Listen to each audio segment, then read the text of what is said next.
예수님께서 십자가에서 하신 7마디 중에 오늘은 5번째, 내가 목마르다 하는 말씀을 같이 살펴보겠습니다. 하나님 말씀은 요한복음 19장 28절입니다.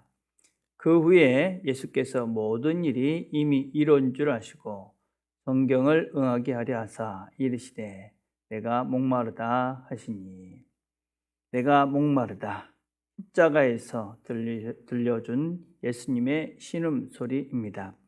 고통 속에서, 감당할 수 없는 고통 속에서 주님은 내가 목마르다 그렇게 부르짖습니다. 하나님의 버림받은 예수님께서는 인간으로서의 극한 고통을 경험하십니다. 트루먼 데이비스라는 내과 의사가 쓴 현대의학으로 본 예수 그리스도의 고통이라는 책이 있습니다. 그 예수님께서 당하신 고통이 얼마나 큰지 의사의 입장에서 자세히 기록하고 있습니다. 예수님의 이런 육체적인 고난은 겟세마네 동산에서 시작이 됩니다. 누가복음 22장 42절에 보면 예수께서 힘쓰고 애써 더욱 간절히 기도하시니 땀이 땅에 떨어지는 핏방울 같이 되더라 라고 기록하고 있습니다. 간절했던 그의 기도, 거기서부터 고통은 시작이 됩니다. 그리고 예수님께서는 대제사장 가야바에게 끌려갑니다. 그리고 사연 중에 하나에게 뺨을 맞습니다. 성전의 경비대원들은 그분을 조롱하고 비웃고 침뱉고 얼굴을 구타합니다. 가장 심각한 고통은 빌라도의 법정에서의 채찍질입니다. 죄수의 옷이 벗겨지고 두 손은 머리 위에 있는 구둥에 묶여졌습니다. 유대 법에는 40이 하나 감한 39번을 때리도록 되어 있습니다. 로마 군병의 채찍에는 끝이 둥그런 쇠 납덩이가 달려 있습니다. 처음엔 가죽끈들이 피우만을 찢으나 계속 내리침에 가죽끈이 피하 조직을 찢고 근육 속에 있는 혈관에서 피를 품어내기 시작합니다. 그리고 마지막에는 그분의 등살 가죽이 마치 걸레처럼 너덜너덜해지고 온등이 피범벅이 된 살덩이가 됩니다. 로마 군인들은 자색 옷을 입히고 머리에는 가시 면류관을 씌웁니다. 그 가시관을 꾹 눌러 씌울 때 이마에는 피가 흘러나옵니다. 안토니오에서로부터 골고다까지 약 600m가 되는 거리를 피투성이가 된 채 주님께서는 그 길을 걷습니다. 십자가의 두 어깨가 뉘어집니다. 손목 위에 못은 손목을 뚫고 나무에 박힙니다. 왼쪽 발을 오른쪽 발에 포개어 발가락을 아래로 향하게 하고 발목에 못을 박기 시작합니다. 십자가에 매달린 예수는 팔에 무게가 실자 가슴 근육이 마비되고 늦간 근육도 재구실을 못하게 됩니다. 공기를 흡입할 수 있지만 내쉴 수는 없습니다. 오전 9시에 박힌 그분은 5시간이나 그곳에서 견디셨습니다. 말로 형용할 수 없는 아픔, 관절 마디를 부순 경련, 때때로 일어나는 부분적인 질식, 심장이 압박되기 시작합니다. 고통이 가슴 깊숙이 파고듭니다. 이제 거의 물과 피를 다 쏟아내고 그 고통이 뇌에 전달되어집니다. 예수의 몸에서 피와 물이 다 빠져나갔습니다. 그 고통의 순간에 주님께서는 극한 상황, 이 상황에서 한마디를 외치십니다.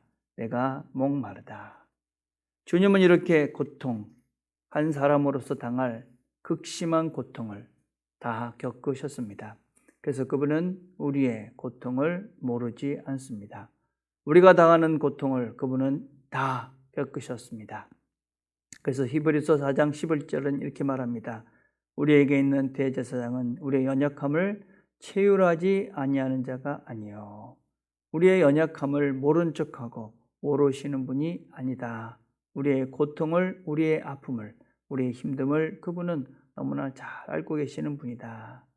그래서 그분은 우리와 같은 고통을 겪으시면서 우리의 아픔을 다 알고 계시고 이미 그분은 경험하셨기 때문에 우리의 마음을 다 아십니다.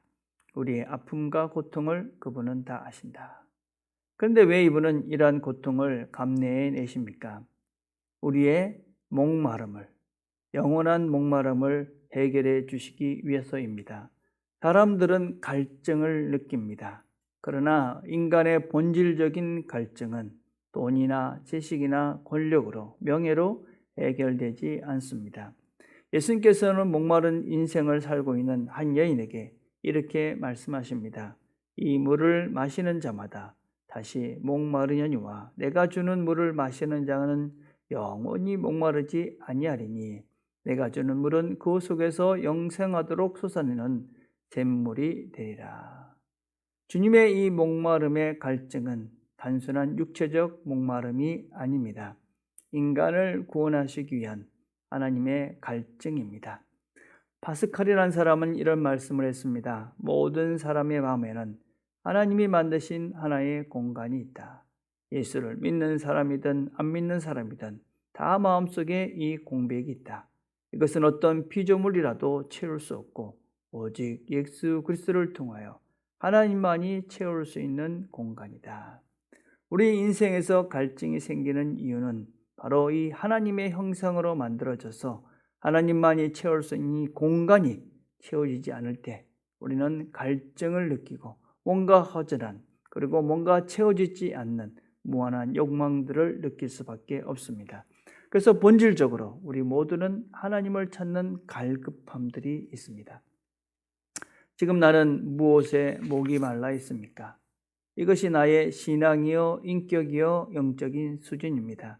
다윗이 발람 군에서 왕궁에 쫓겨났을 때 부른 시 가운데 이런 말이 있습니다. 하나님이여 사슴이 시냇물을 찾기에 갈급한 같이 내 영혼이 주를 찾기에 갈급하나이다. 다윗은 쫓겨가면서 자신의 왕자리를 다시 한번 회복하기를 원하지 않았습니다. 왕궁의 침실을 다시 찾기를 갈급하지 않았습니다. 그가 갈급한 것은 하나님을 찾았고 하나님이 다시 한번 자기의 자리에 자신의 중심에 돌아오기를 그는 갈급한 마음으로 그 예수를 그 하나님을 찾았습니다. 우리 모든 문제의 해결은 다 주께 있습니다. 우리의 모든 갈급한 마음들의 최종적인 해결점은 오직 그분에게 있고 그리고 우리는 그분 앞에 서는 날 이 모든 갈증의 해결을 경험할 수 있게 될 것입니다. 천국은 어떤 곳입니까? 요한계시록 7장 16절에 이렇게 말씀합니다. 다시는 줄이지도 아니하며 목마르지도 아니하리라. 늘 하나님과 함께하는 그곳은 더 이상 줄임도 목마름도 않는 영원한 생명수의 그 강 속에서 우리가 충족한 갈증의 해갈들을 누리게 되어집니다.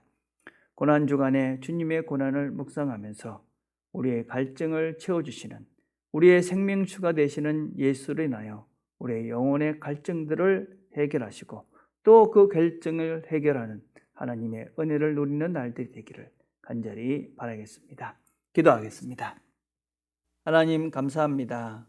주님께서 우리를 위해서 고통당해 주셔서 감사합니다. 하나님께서 우리의 갈급한 영혼들을 채우시기 위해서 고난을 당해 주셨습니다.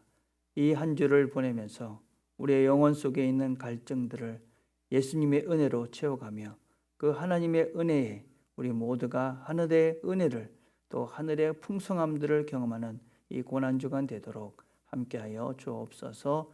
예수님의 이름으로 기도드립니다. 아멘.